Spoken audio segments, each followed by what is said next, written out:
a comenzar nuestra sesión de discipulado con una oración. Si están amables, que acompañen a orar. Bendito Señor Dios, Padre Celestial, en el cielo. Agradecidos contigo, mi Dios, estamos el grupo de estudios que en esta hora han decidido realizar, venir a tus pies, dejando sus manos de Marta y de Dios como María, a pedirte de ti. Gracias, Padre, porque tú eres el que pones en nosotros ese sentir y deseo. Te pido, Señor, que pongas también en este semana, que dentro de unos minutos, ahora, danos anhelo, hambre, deseos por tu palabra, que podamos saborear verdaderamente las mieles de tu ley y verla como un deleite y no como una carga. Manifiéstate, Señor, en la enseñanza de hoy, como lo has hecho durante la semana con este inútil siervo tuyo. Ayúdame, Señor, a transmitir lo que has hablado a nuestras vidas. Quédate con nosotros porque tú eres exaltado, alabado y glorificado en todo lo que se haga en este día. En Cristo Jesús oramos. Gracias a Dios por su presencia, Señor. Vamos a estudiar la sesión número 23. El día de hoy terminamos ya con el estudio.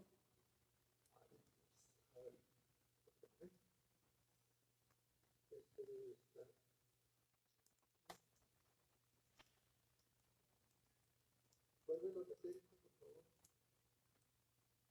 ¿No? Bueno, esta persona falló ahorita.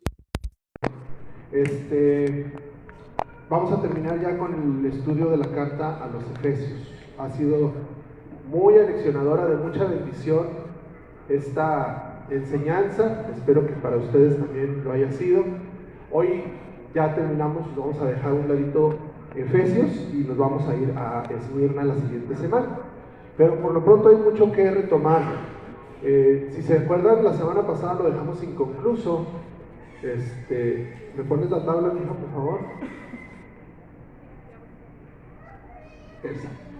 Con las últimas 3 columnas,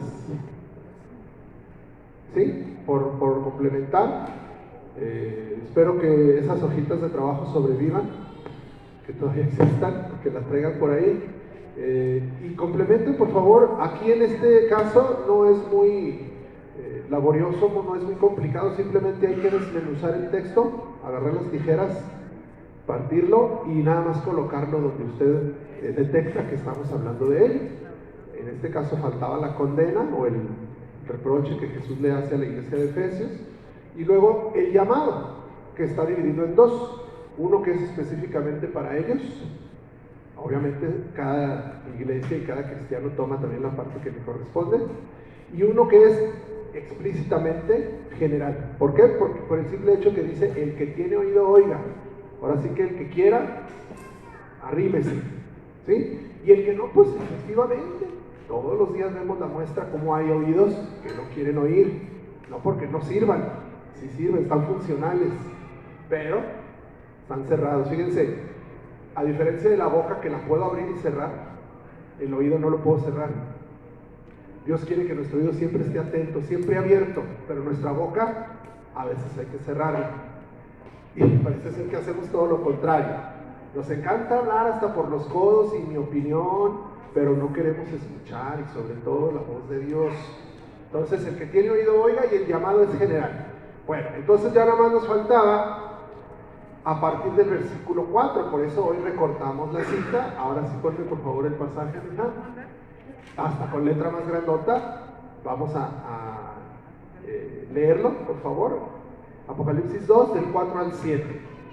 Dice así en Nueva Biblia de las Américas: tengo esto contra ti, pero tengo esto contra ti. Ese pero es una preposición muy importante que cambia todo el sentido y le da completamente el énfasis que Jesús le quiso dar aquí. Pero no todo es elogio. Por muy buenas virtudes que el Señor le detectó en la columna de los elogios, que fueron 6, si mal no recuerdo, hay un detallito, como decíamos la vez pasada, que se convierte en un detallote cuando lo vemos a la luz de la enseñanza que vamos a tener el día de hoy. va a ver usted cómo, pues, a lo mejor a nuestro simple vista podría decirse, ay, pues, ¿qué tanto has dejado tu primer amor? ¿Qué tanto es eso? Bueno, ese pequeño detalle se convierte en un gran detalle cuando lo vemos a la luz de la enseñanza que vamos a tener hoy. Tengo esto contra ti, que has dejado tu primer amor. Recuerda, por tanto, de dónde has caído y arrepiéntete, y haz las obras que hiciste al principio. Si no, todavía estamos en la condena. Si no, vendré a ti y quitaré tu candelabro de su lugar si no te arrepientes. Luego el versículo 6 que ya vimos, sin embargo tienes esto, que aborreces las obras de los nicolaitas, las cuales también yo aborrezco. Y culminamos en el versículo 7, el que tiene oído, oiga lo que el Espíritu dice a las iglesias. Al vencedor le daré a comer del árbol de la vida que está en el paraíso de Dios. Una vez más, es digno de resaltar y es notable que después de 6 elogios, el Señor lance una advertencia, lance un sentimiento de juicio, una llamada de atención. Difícilmente alguien se llevaría solamente los elogios, el hecho de ser personas limitadas, con errores, con muchos errores, nos desacreditaría de pretender que solamente hubiera elogios hacia nosotros y más hacia una iglesia. Sin embargo, hermanos, quiero que notemos esto. Había elogiado el Señor de la iglesia de Éfeso sus obras, a ver los que tienen ahí sus anotaciones. Primero sus obras, ¿sí? ¿Qué más? Su arduo trabajo, su perseverancia, su rechazo al mal, su discernimiento de las falsas enseñanzas y maestros, ¿se acuerdan? Su paciencia en todo ello por causa de su nombre. 6 aspectos que merecieron un elogio o un reconocimiento de parte del Señor. De tal manera, hermanos, que no podemos decir, fíjense bien a lo que quiero llegar. Está implícito el hecho de que al decir has dejado tu primer amor, no se está refiriendo a que la iglesia había cambiado de amor o que había cambiado su objetivo.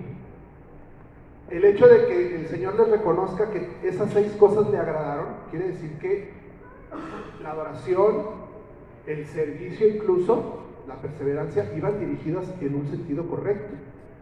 Tan es así que el último de los elogios es que todo lo hicieron por causa de mi nombre. ¿Qué quiere decir esto? Entonces, has dejado tu primer amor no significa o no equivale a decir has cambiado mi amor por otro amor. ¿Verdad que no? Sí me amas, pero a lo que se refiere es has cambiado la medida o la intensidad o lo ardiente que en un momento original ese amor sentías por mí. Fíjense bien, la Nueva Traducción Viviente lo dice de una manera más clara. Los que tienen NTV se fijarán que en este pasaje lo dice: no me amas a mí, ni se aman entre ustedes. Ese es un elemento adicional porque ninguna otra versión dice eso, nada más la NTV. No me amas a mí, ni se aman entre ustedes como al principio. ¿Se fijan? El hecho de recurrir a varias versiones nos da más luz sobre lo que la traducción. Acuérdense que nunca hay un idioma equivalente 100% a otro. Siempre en una traducción se pierden elementos, sobre todo tratándose de la Biblia. Cuando yo me pongo en primer lugar, no conocemos el griego en el que fue escrito, en este caso el Nuevo Testamento, perdemos un muy alto porcentaje, no me atrevería a decir cuánto, pero fácilmente un 30% del contenido esencial de las palabras que el Señor quiso pronunciar se diluyen, se transforman, se pierden en la traducción. Por eso el hecho de recurrir a varias versiones nos da más luz, y sobre todo si usted se centra en comentaristas de sana doctrina, en lecturas apropiadas para que la enseñanza quede más clara, pues por supuesto que es una gran ventaja. Entonces, esto, hermanos, nos habla de una cosa: la iglesia de Éfeso no había cambiado de objetivo, seguía siendo objeto de su amor Dios. Lo que había disminuido, lo que había menguado es su intensidad. En esto quiero que quedamos muy claros porque de esto depende lo que sigue. Este bosquejo lo vamos a estructurar como si fuera, ¿me pones la siguiente por favor, Lilia? Un examen médico específicamente de cardiología. La Biblia dice muy claramente que Dios escudriña los corazones. Nadie, ni nosotros mismos, conocemos lo íntimo de nuestro corazón como lo conoce el Señor. Yo no sé cuántos de ustedes hayan ido alguna vez a algún examen médico específicamente del corazón. Sabemos que todas las situaciones de salud son importantes y son delicadas, pero tratándose del corazón como que pasamos a un nivel especial. El corazón, por ser el órgano que representa el ritmo de la vida, por su palpitar, por la función que realiza de irrigar la sangre a todo el cuerpo, digamos que es sumamente importante. Ahora sí que le queda literalmente la palabra vital. ¿A qué se refiere eso? Que él depende de la vida. La Biblia dice que el corazón mana la vida. Entonces, mis hermanos, esto no hubiera sido posible. De hecho, los cristianos de la iglesia de Éfeso no lo detectaron. ¿Se fijan? Ni ellos mismos dijeron, hermanos, ¿saben qué? Se me hace como que ya no amamos al Señor igual. Ellos nunca lo hubieran notado. ¿Quién se los tuvo que decir? Un especialista, el cardiólogo espiritual por excelencia. ¿Quién conocía mejor su corazón, incluso que ni ellos mismos? Solamente Dios. Es en ese sentido que este mensaje que vamos a analizar, que Dios le hizo a la iglesia de Éfeso, conociendo su corazón, vamos a aplicárnoslo nosotros también. Vamos a una cita con un especialista, con un cardiólogo espiritual. Y este mismo examen que se aplicó a la iglesia de Éfeso, por eso arriba nada más dice a la iglesia, de manera genérica, pero va a ser a la iglesia de Éfeso y a la iglesia cristiana Sublime Gracia. Vamos a aplicarnos pues en estos 4 aspectos. ¿Qué es lo primero que hace usted cuando llega con el especialista? Bueno, primero lo auscultan, le hacen todos los estudios y los análisis posibles para poderle dar un diagnóstico. Bueno, usted, una vez que el especialista ya se dio cuenta de sus síntomas, de sus estudios, de los resultados de sus análisis, le da un diagnóstico. Usted tiene esto. ¿Qué hace? Pues ya, váyase. Ya le dije que tiene, ya usted búsquele. No se queda ahí. Sobre todo por lo que cobran, ¿verdad? Pues, oye, no, espérame, dame algo más. Ok, nos tiene que dar un remedio. ¿Sí hay solución o no hay solución? Bueno, que sí hay tratamiento, hay maneras de sobrellevar este malestar. Este va a ser el remedio. Usted tiene que hacer esto para que tenga solución su problema. Pero no nada más es lo que le dice ahí. Los primeros recursos médicos son generalmente paliativos. ¿A qué se refiere eso? Para quitar las molestias inmediatas. Bueno, ya no le va a doler el pecho si se toma esta pastillita, pero no es suficiente. Usted tiene que tener este tratamiento para que le deje de dar ese dolor. Ya en este momento ya no va a tener esa temblorina, esa taquicardia, lo que usted tenga, si se toma esto, pero todavía va a tener que hacer más cosas. Entraríamos pues al tratamiento. Algo un poquito más duradero, más serio, que implica un tratamiento de disciplina. Hace un momento hablábamos de qué importante es que cuando se nos da un diagnóstico y un tratamiento lo sigamos y que seamos disciplinados. Si no, de nada sirve el mejor especialista, aunque usted pague lo que pague. Si usted no hace lo que el médico le dice, difícilmente se va a curar. Pero finalmente quien toma la decisión es el enfermo. En este caso, el creyente o la iglesia. La iglesia de Éfeso tomó su decisión, la iglesia Sublime Gracia va a tomar una decisión. Vamos a ver pues cuál es el diagnóstico que nos da el Señor. Pasamos al punto número 1, el diagnóstico. Está contenido en esas palabras de Apocalipsis 2, versículos 4 y 5. Pero tengo una queja en tu contra. Y cambio de versión para darle un poquito, para que hagan de cuenta que es el especialista médico que se lo está diciendo. Luego, y todos traemos a la mente, ¿verdad? Cuando nos dice, señora, la verdad, ¿qué hizo con esto que le dije? Ahí está el problema, ¿verdad? tengo una queja contra ti, en tu contra. No me amas ni a mí, ni tampoco se aman entre ustedes como pasaba al principio. Ahí ha cambiado la cosa. Como ya dijimos, no es el objetivo del amor, sino la intensidad del amor lo que había cambiado. Y concluyó diciéndonos, mira hasta dónde has caído, mire nada más. Si nos han dicho, miren, ay Señor, miren nada más cuánto pesa, o miren nomás cuánto trae de azúcar o de triglicéridos. Como que así me suena esta palabra cuando el Señor se lo dice a la iglesia, mira nomás dónde andas, mira hasta dónde has caído. Entonces solamente un especialista que conoce nuestros corazones podía darnos un diagnóstico así. Hablando ya en términos espirituales y dirigiéndose a la iglesia, parece ser que el Señor le está diciendo, iglesia de Éfeso, iglesia Sublime Gracia, ¿qué pasó detrás de todo ese servicio, detrás de todas esas actividades, incluso de la intención, como dice el versículo 3, de hacerlo todo en mi nombre? ¿Qué pasó? Algo anda mal.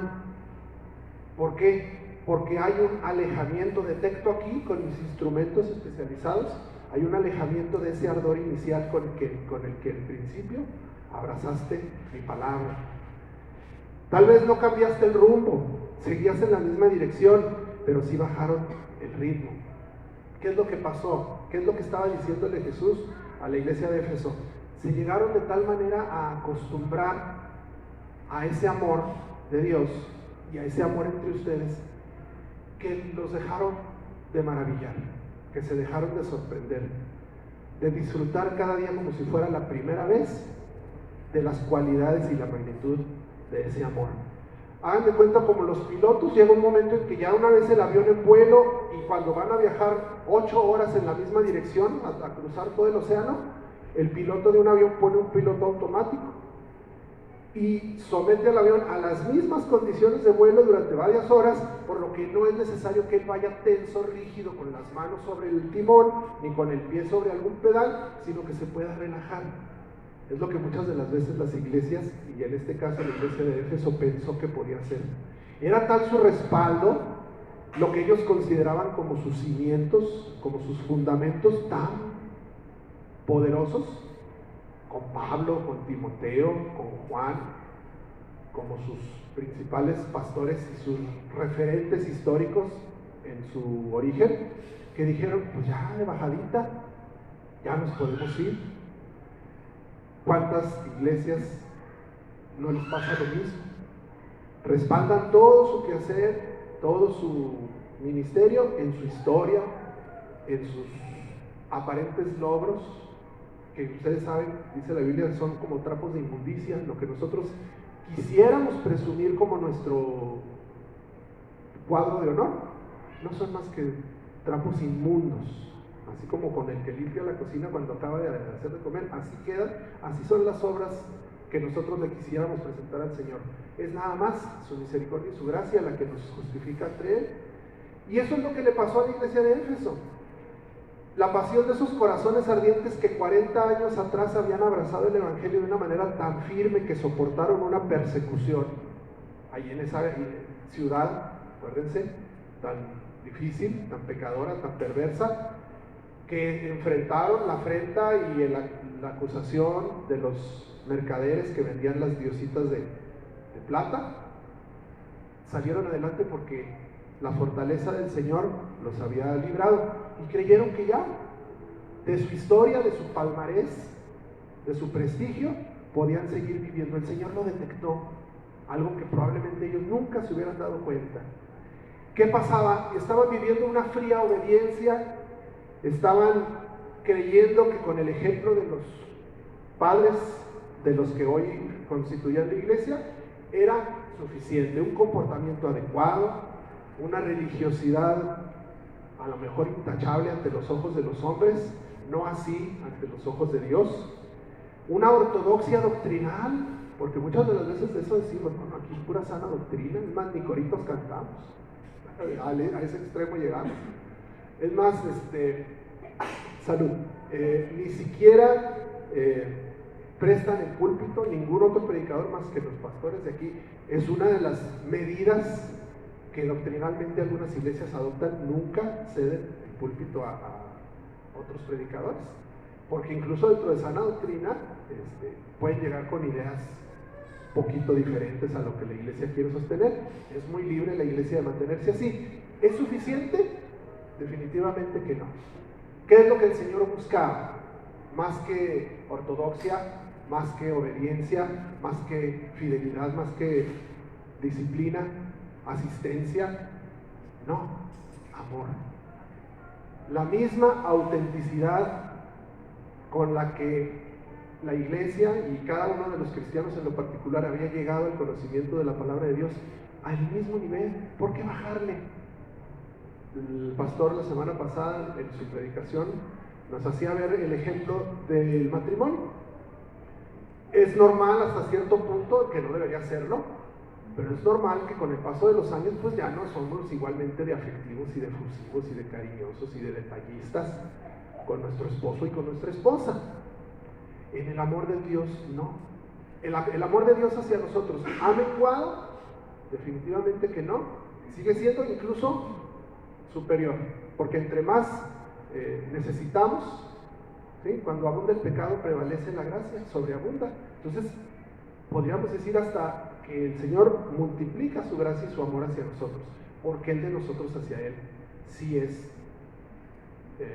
proclive a disminuir, a rebajarse. Ese fuego ardiente del amor por el Señor debe ser la motivación principal y no ninguna otra cosa, ninguna actividad, ningún objetivo, ninguna meta. Somos muy buenos, sobre todo los bautistas, ¿verdad?, para ponernos metas. La convención anual, y vamos a ver, estos son los resultados, estas son las metas para el 2025, y todos a luchar por ellas. ¿Cuál debe ser la única y exclusiva meta de la iglesia del Señor? Amarle de la misma manera como al principio.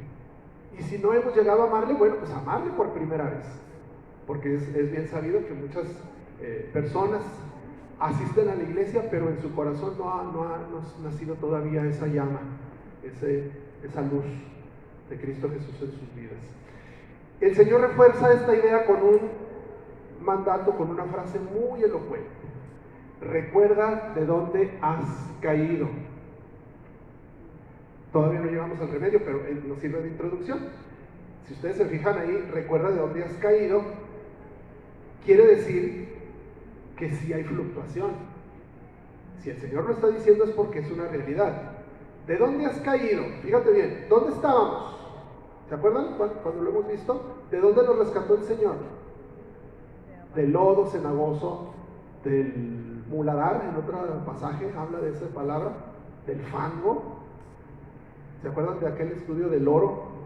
La basura convertida en oro. Bueno, de la basura nos anduvo hurgando y nos sacó de ahí y nos puso en un sitio privilegiado. Bueno, ¿de dónde estabas? ¿A dónde llegaste a estar? Y ahora, ¿cómo has caído? ¿Han visto esas gráficas así de campana de Gauss, se llama? ¿Sí? Como hay un punto muy bajo de donde surgimos, una línea ascendente, una curva de ganancia, un tope, un techo que le llaman, y luego un declive. Hasta la voz se oye, hasta en todo le damos la entonación. Efectivamente, el hombre es débil, es voluble, es fluctuante. Los seres humanos no somos de un ánimo fijo. Solamente Dios es fiel de principio a fin. Él sabe que nosotros somos fluctuantes, por eso es este llamado. Sí, aparentemente y efectivamente es un reproche, pero no en el sentido de, mira, te dije que no lo hicieras. No, es un reproche con amor para que nos preocupemos, porque esa característica del ser humano no llegue a extremos como el que vamos a ver más adelante. ¿Cuál fue el costo de haber descuidado esa curva, esa plenitud de su primer amor? Con toda su intensidad, ese primer amor debería mantenerse, debería no fluctuar, sino sostenerse en todo momento. De lo bajo lo llevó a la altura, y ahí debía sostenerse a una altura que ya no existía. Lamentablemente para la iglesia de Éfeso había decaído en una curva descendente. Ahora bien, vamos al remedio. De ahí partimos, mira de dónde has estado. Y fíjense bien otra vez cómo la otra versión nos da más luz sobre el estudio. La Nueva Traducción Viviente traduce esta frase como mira hasta dónde has caído. Como decía Nueva Biblia de las Américas, recuerda de dónde has caído. Entonces cambia de lugar el foco. Estabas aquí y bajaste. Ahora la NTV dice, fíjate dónde estás ahora. Una cosa es estar abajo y ver de dónde vengo, y otra cosa es estar arriba y ver hacia dónde voy. El hecho de cambiar el foco no tiene ninguna otra implicación, ni hay enigmas doctrinales detrás del cambio de palabra. Simplemente es que donde quiera que estemos, mi hermano, a eso quiero llegar. Si acaso pensamos o nos sentimos que estamos en una parte alta de nuestra curva de rendimiento, bueno, ten cuidado que no llegues allá, que no vayas a caer. Y si hemos reconocido que ya estamos muy abajo, en ese fervor y en esa llama ardiente por el amor de Dios, mira dónde estabas. ¿Cómo es posible que estés ahora? Hasta abajo. Somos muy dados los maestros en hacerles exposiciones y comparativos tanto a los alumnos como a los padres de familia cuando los citamos. Mire, empezó en 9, pero ¿se acuerdan en diciembre que se enfermó? Bajó a 7 y ahora en julio mire cómo llegó a 6. Les hacemos una gráfica, son 3 momentos. Pero mire, ¿se acuerda que no tenía esto y esto? Estaba en 7, le echó ganas, subió a 8 y ahora salió con 10. Puede ser una curva ascendente, puede ser una curva descendente, o puede haber una estabilidad. Llegaremos en su momento a ver también esos aspectos cuando veamos lo de los fríos y los calientes, pero no nos queremos adelantar.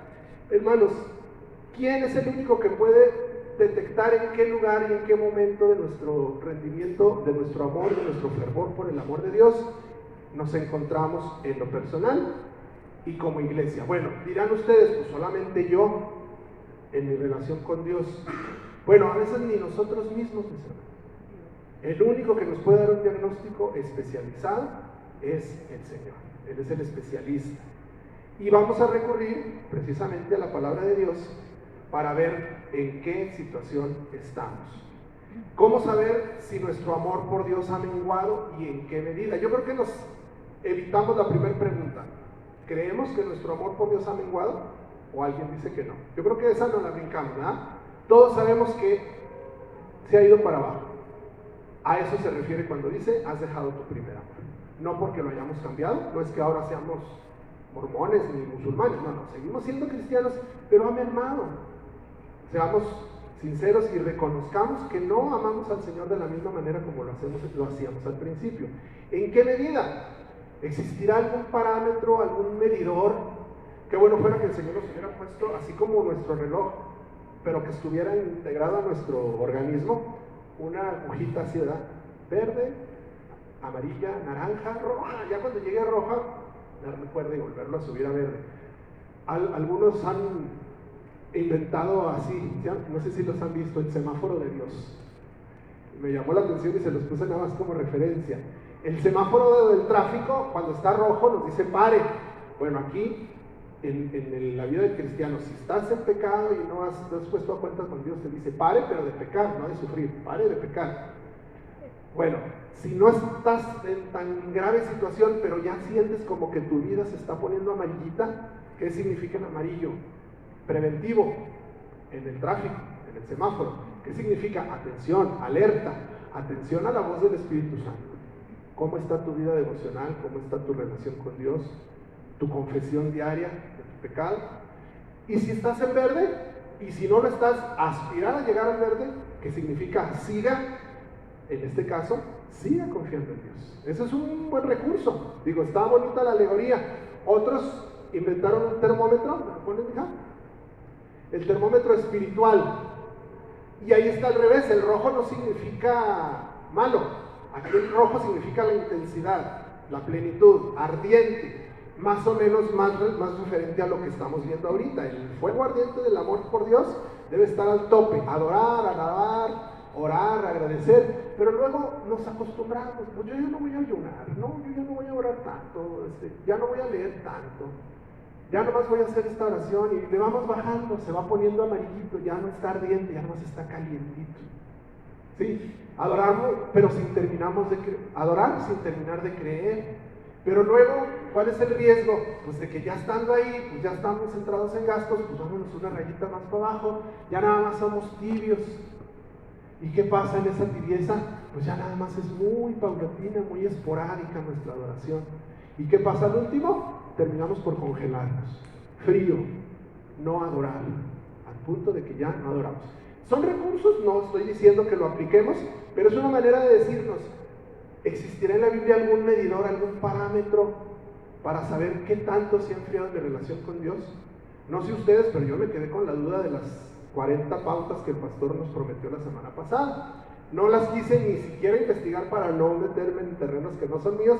Él nos las va a compartir en su momento, pero nosotros recurrimos a la Biblia para buscar, por supuesto que no existe, la palabra de Dios es completa, plena y absoluta, y ahí existen parámetros o medidas que nos alertan cuando esto sucede, cuando nuestro termómetro del amor por Dios ha menguado. Y que conste que estamos hablando de nuestro amor hacia Él. El de Él hacia nosotros no mengua, es inalterable. Vamos a cantar hoy, oh amor de Dios, inmensurable,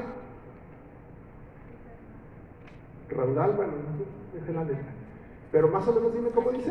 Eternal, por las edades duraderas. Eso, porque luego lo cantamos y como tiene musiquita nos vamos en automático. Eso es lo malo de nuestro cerebro, funciona en automático, rellena huecos, ¿sí? Entonces, si no lo leemos y no lo analizamos, vamos a cantar y vamos a entender. Oh amor de Dios, tu inmensidad el hombre no podrá contar, ni comprender la gran verdad que al hombre pudo amar. Oh amor de Dios, brotando está, inmensurable. ¿Qué quiere decir inmensurable? Brenda sabe porque compuso un libro que se llama así, que no se puede medir. ¿Sí? Ah, se te olvidó.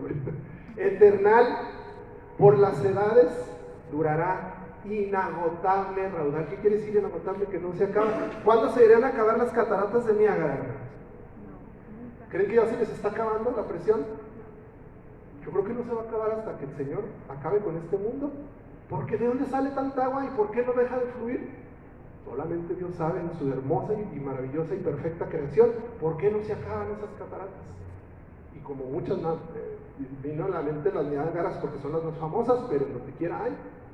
¿Por qué no se acaba? Pues porque es inagotable. El amor de Dios no se acaba, pero ahora el de nosotros hacia Él. Ese es el que estamos midiendo. Y vamos a ver, ¿cuál es este parámetro? ¿Cuál es esta manera de medirlo? Fíjense bien, el Señor mismo nos la dio. Los que traen Biblia, los que quieran acompañarme al paseo que vamos a hacer. Vamos a empezar en Mateo 22. En ese capítulo, en esta especial jornada que el Señor tuvo, si fuéramos nosotros, podríamos decir que nos levantamos con el pie izquierdo. Tratándose del Señor, eso no existía, por supuesto que no.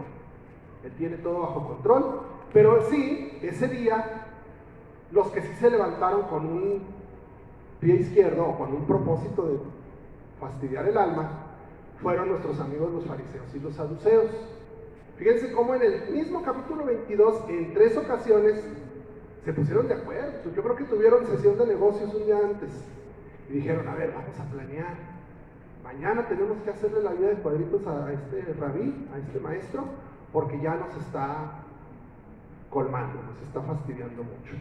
Luego en el versículo 15, los que tienen su Biblia abierta, entonces los fariseos se fueron y deliberaron entre sí cómo atrapar a Jesús en alguna palabra que él dijera. Ya ve como sí, tuvieron sesión de negocios, deliberaron y se pusieron de acuerdo.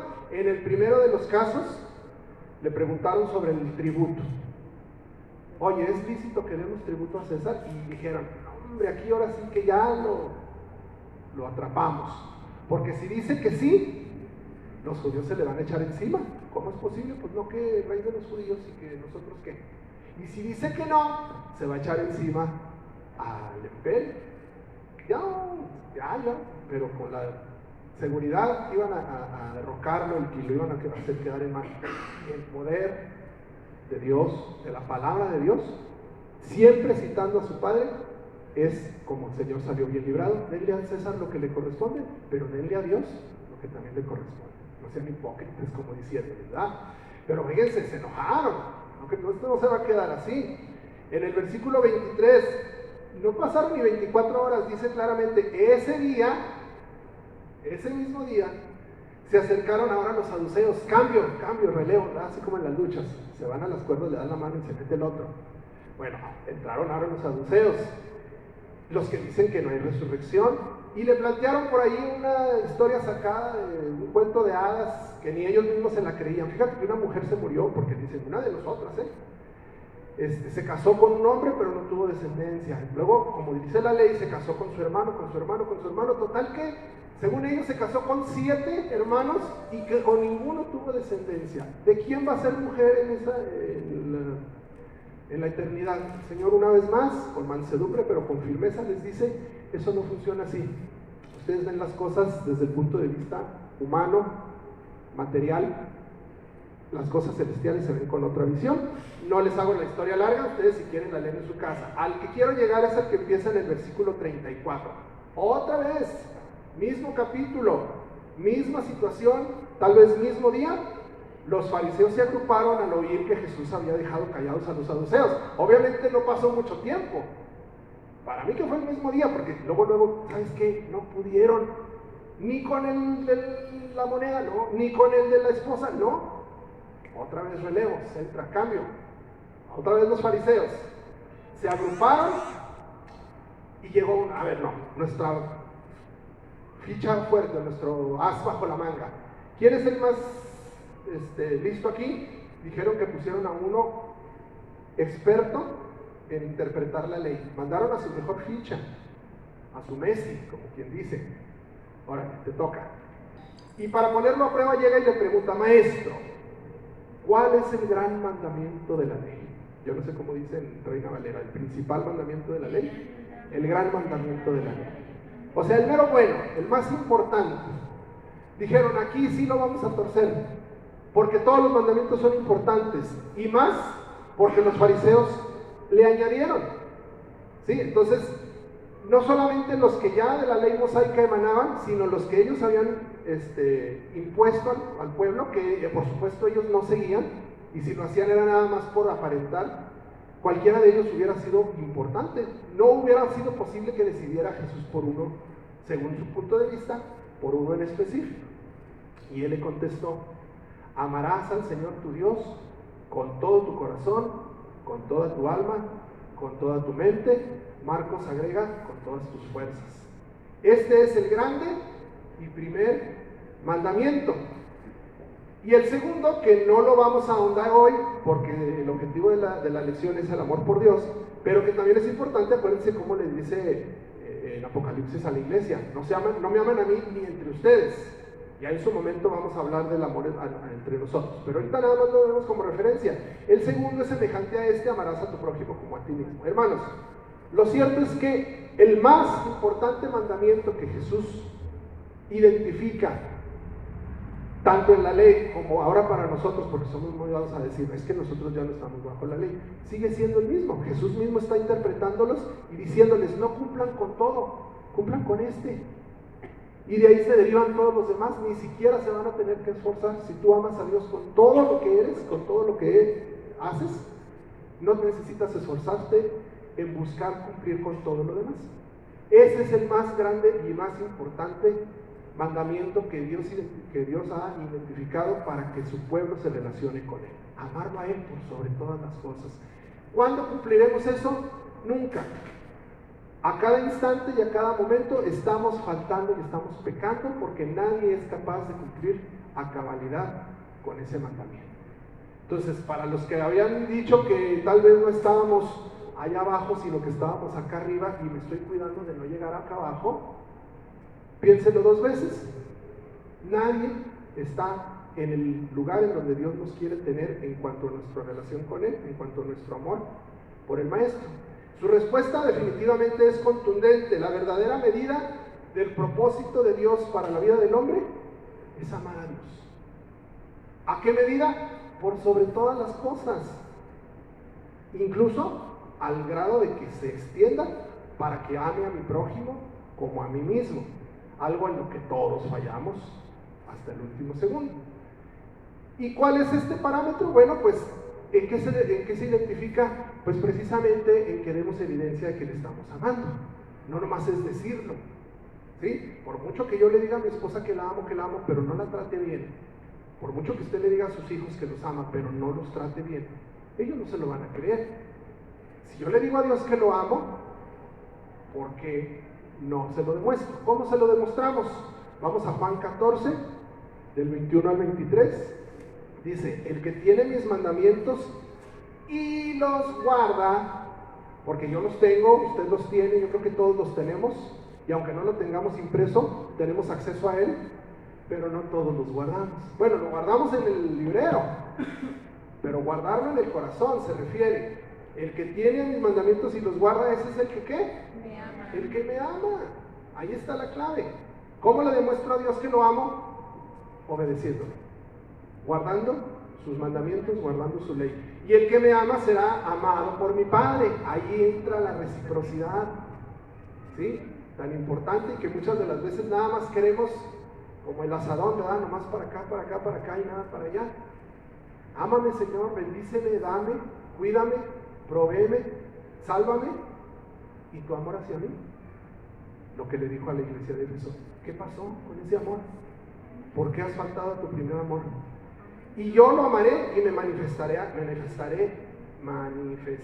él. Judas, no el Iscariote, el otro, le dijo, Señor, ¿y qué ha pasado? Que te vas a manifestar a nosotros y no al mundo.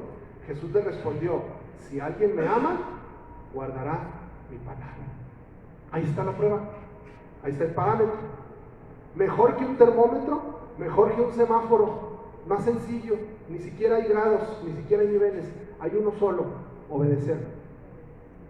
¿Qué tanto ama usted al Señor?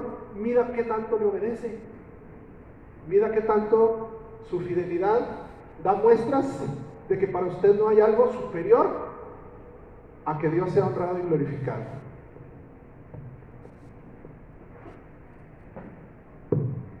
Buenos días, hermanos.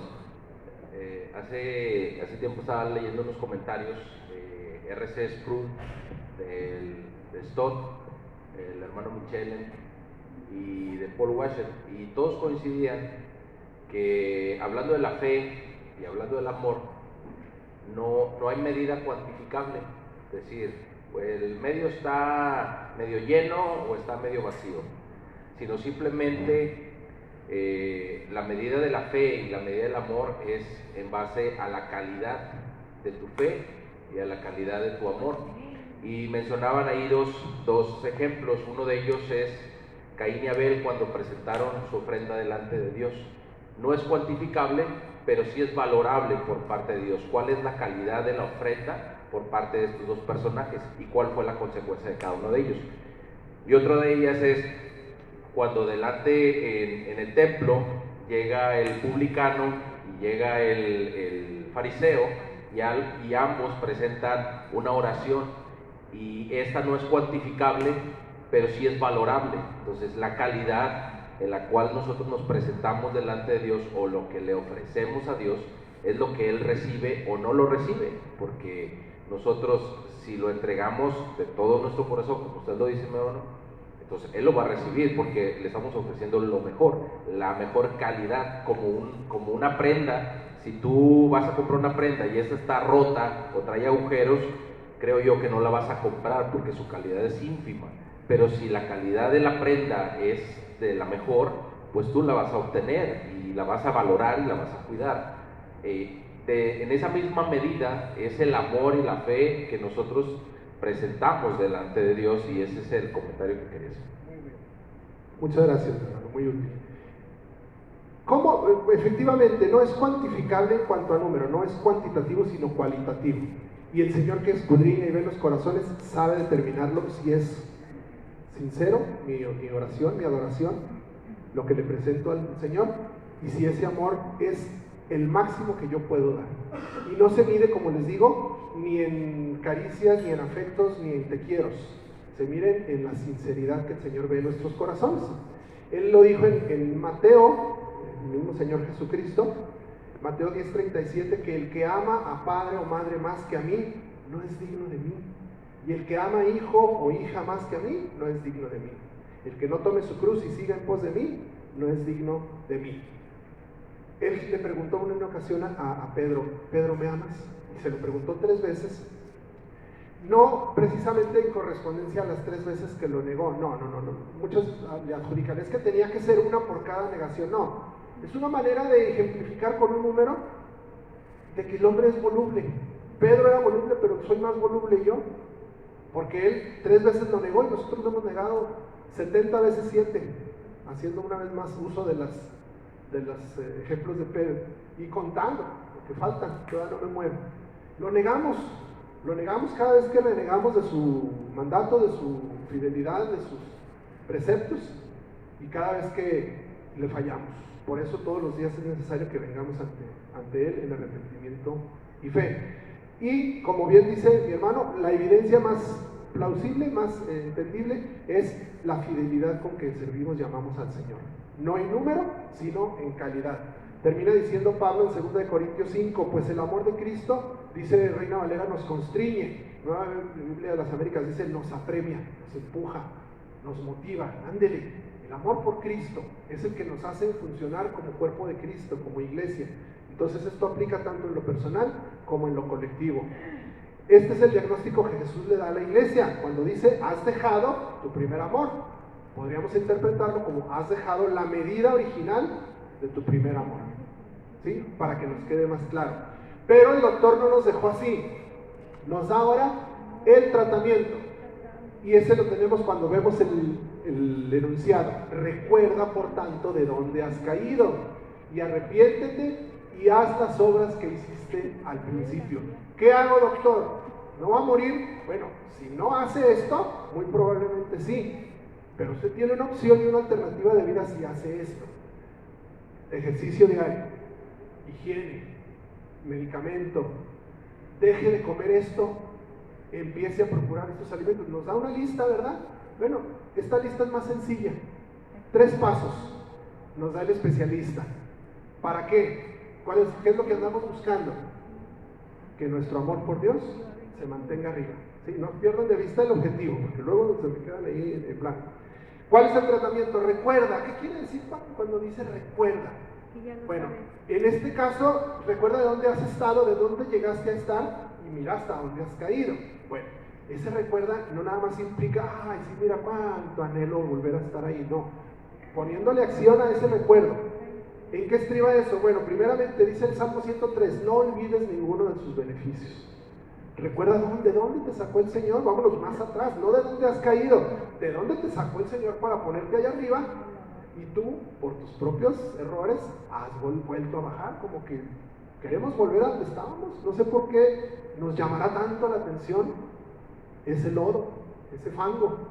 Y como le dijeron al pueblo por medio de Moisés, recuérdaselo también a tus hijos.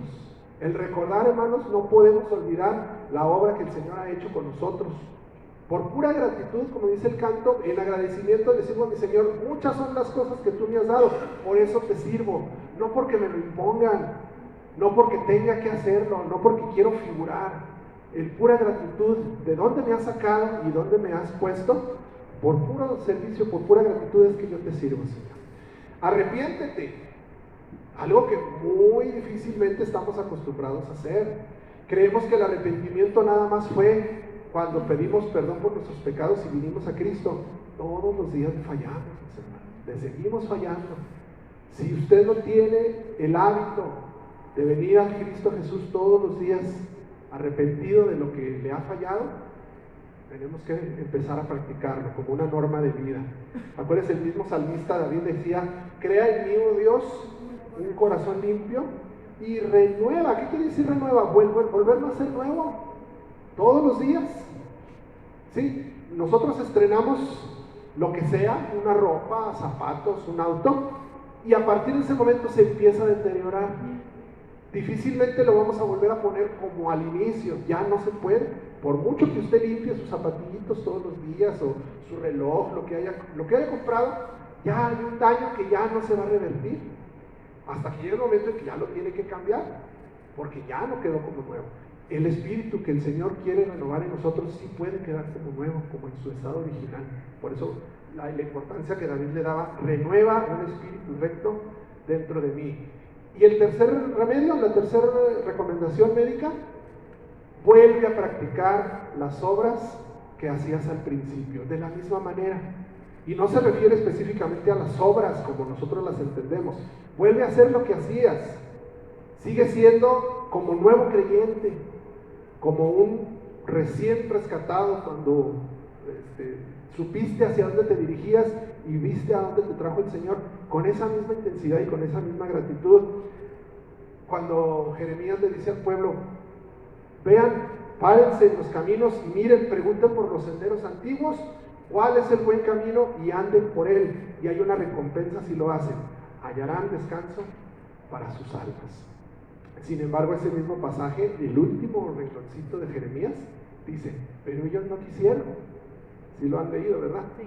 Los que no lo han leído, Jeremías 6:16. Efectivamente, la decisión es del pueblo. ¿Sí? Si fuera automático, el Señor nos hubiera implantado, ¿me pones la siguiente línea, por favor? Nos hubiera implantado un chip automático que se activara desde control remoto, desde el cielo, así, vuelve. No, la decisión es de nosotros. En eso sí, el libre albedrío, ahí sí aplica el libre albedrío, en que nosotros decidimos en pos de qué vamos a seguir.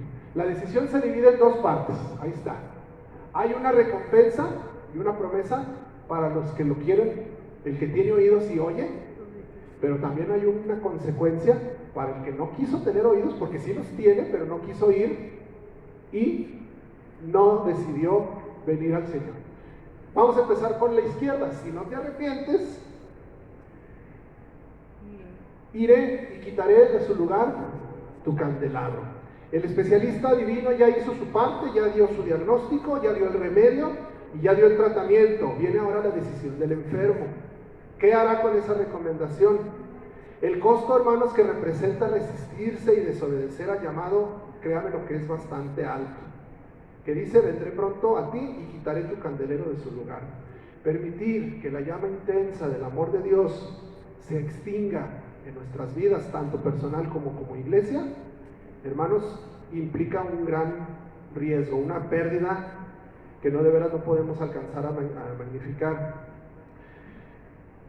Deberíamos valorarlo más y avisorar lo que cuesta cometer el error de no haber sido dóciles y no haber sido obedientes al diagnóstico y al tratamiento. La Biblia no menciona, porque ahí termina en Apocalipsis, qué pasó en esos años después de que la iglesia de Éfeso recibió este mensaje. Hay dos posibilidades. Una, que en ese momento dijeron: parece que sí estaba algo mal. Tal vez volvieron a retomar, hicieron el intento por algún tiempo, porque lo cierto es que, si la segunda opción sería la correcta, que no hayan hecho caso, aunque lo hayan hecho en su momento, posteriormente volvieron a extinguirse. Y el Señor cumplió. ¿Por qué? Porque quitó su candelabro de su lugar. Hoy en día no existe la iglesia ni la ciudad. Claro, habrá un remanente fiel siempre de hijos suyos que están considerados como pueblo de Dios, pero la iglesia como tal, con todas las funciones que la Biblia le establece, hoy en día no existe más. ¿Qué es lo que tenemos que aprender de esto, mis hermanos? Pues que quien desoye la amonestación tiene ese severo juicio sobre su cabeza. Existe ese castigo para quien no haga caso, pero también, ¿le prestas el micrófono al hermano? Pero también hay una recompensa para quien sí lo quiera escuchar. Escuchamos la puerta de mi hermano Tari.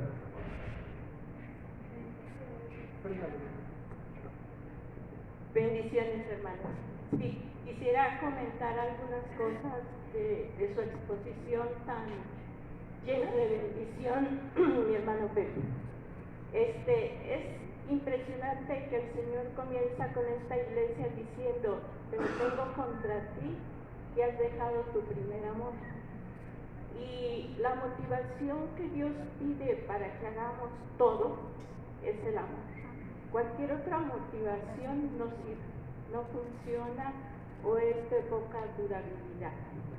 Y ellos hicieron muchas obras, trabajado muy bien, porque su motivación era el amor a Dios. Y cuando esa motivación deja de existir, lo que nosotros hagamos no funciona. Es como 1 Corintios que dice, si yo hablase lenguas humanas y angélicas y no tengo amor, yo también lo cambiaría. Si yo hablase lenguas angélicas y humanas y no tengo una relación de amor con Dios, no sirve, no funciona. Entonces el Señor les dice, por eso le decía a Pedro, Pedro, ¿me amas? Apacienta mis ovejas. O sea, tu motivación para servirte debe ser el amor, si no, no funciona. Y luego dice, por tanto, fíjate de dónde has caído, o sea, ¿qué pasó para que dejaras de amarme? Pues en muchos cristianos son las pruebas que demuestran cuál era nuestro amor a Dios. Por ejemplo, una jovencita que termina con el novio ya dejó de amar a Dios. Un ministerio que no responde como se requería, nos deprimimos, caemos en desánimo. No, todo lo que suceda, mientras yo tengo una íntima relación con Dios, no debe de ser suficiente para que yo deje de amar. Como dice Jeremías, tú me sedujiste con tu amor y no me pude resistir. Lo que yo debo de buscar es que el Señor me seduja con su amor, para que yo permanezca fiel hasta el fin, vea lo que vea. Otra cosa por la ¿qué viste que dejaste de amarme? Nos enfocamos en los demás. No, mi enfoque siempre debe estar en Dios, porque si yo me fijo en los demás, se va a acabar mi amor, me voy a desanimar. Y el que nunca me va a desanimar es Dios. Entonces, qué importante es el amor. Es el principio rector del cristiano. Así es. Y el amor por Dios, sobre todo el amor a Dios, porque podrá amar mucho a su iglesia, podrá amar mucho a su pastor, podrá amar mucho su cargo, su ministerio. En cuanto se lo quitan, se le desmorona todo. ¿Sí? Qué difícil es, porque muchas de las veces, por eso se alejan los hermanos, porque les quitaron su comisión, su cargo. No amaban al Señor, amaban otras cosas. Gracias, hermano, efectivamente. Y terminamos viendo el galardón. Es muy largo y me quedan 40 segundos. No voy a acabar, obviamente, pero rápidamente. Dice, al que salga vencedor le daré derecho a comer del árbol de la vida que está en el paraíso de Dios. En cada una de las cartas hay un galardón, hay una promesa final. Y a todos se les dice al que venciere. Y desde ahorita tenemos que poner bien plantada la pauta. Ese término de vencedor a veces nos ensoberbece demasiado. El cristiano se siente vencedor en todo, sí, hasta le agregan ¿cómo estás? Bendecido y en victoria. Bueno, pues la victoria es del Señor, sí. Si tú por su pura misericordia te sientes victorioso, dale gracias y honra y gloria a Él, sí, no lo adjudiques como tuyo. Al que venciere, en todas las cartas vamos a ver eso, y qué bueno, porque si no lo ahondo ahorita, lo ahondaremos en el siguiente carta. Pero vamos a ver, esa victoria no es nuestra, es del Señor, y Él por su misericordia nos la comparte. En este caso, el privilegio y el galardón, quiero que sepan que en su inicio fue una maldición. ¿Se acuerdan Génesis 3? ¿Qué hizo el Señor cuando Adán y Eva comieron del árbol de la ciencia del bien y del mal? Los expulsó del paraíso no porque estuviera enojado o por rencor, no, por su propio bien, para que no fueran a comer también del árbol de la vida. Entonces en ese momento el árbol de la vida no era algo deseable. Entonces Dios creó algo malo o algo del que el hombre tuviera que cuidarse. Por supuesto que no era algo malo. En su momento era malo, ¿por qué? Porque el hombre ya estaba caído, ya estaba en pecado. Si hubiera comido el árbol de la vida eterna, hubiera vivido el resto de la eternidad en pecado. Entonces Dios dijo, tengo que primero salvar y redimir al hombre. Comenzó su plan de redención, de salvación en Cristo Jesús. Tuvo que venir Cristo, morir por nosotros, para que ese árbol de la vida se convirtiera en algo positivo. Nos vamos a Apocalipsis 2, ahora sí, versículo 7, donde estamos leyendo ahorita, le daré a comer del árbol de la vida. Ahora sí, ¿Por qué? Porque ya venciste. ¿Por qué venciste? Porque Cristo venció. ¿Sí? Ahora eso se convirtió en un galardón.